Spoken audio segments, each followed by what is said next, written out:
Hello my friend. In this video we'll talk about the other part of vocabulary in Did You Know That series, and this is pollute versus polite. Pollute versus polite. Okay, so pollute in a meaning of znečistiť, pollute. To make air, water, rivers dirty and dangerous.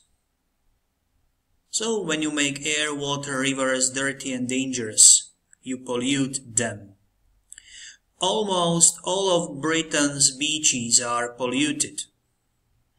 Many industrial companies pollute local rivers and streams.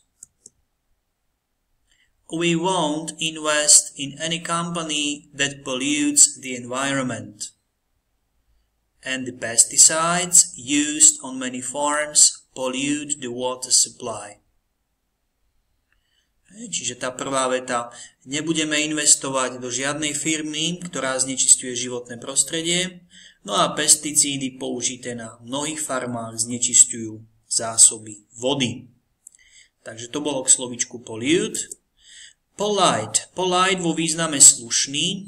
So having or showing good manners, e.g.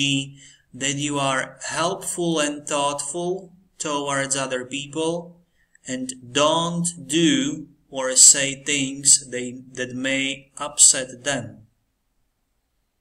So you are polite. The assistants in that shop are usually very polite. Predavačky v tomto obchode sú zvyčajne veľmi slušné. It's polite to say thank you. He gave me a polite smile.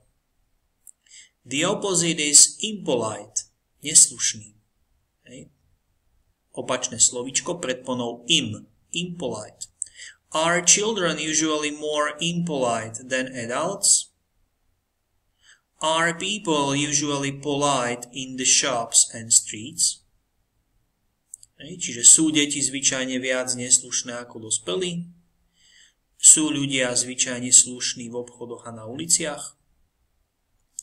Takže, to bolo z dnešnej časti všetko, slovíčka rozdiel medzi pollute a polite. Thank you very much, see you in the next part. Thank you, bye bye.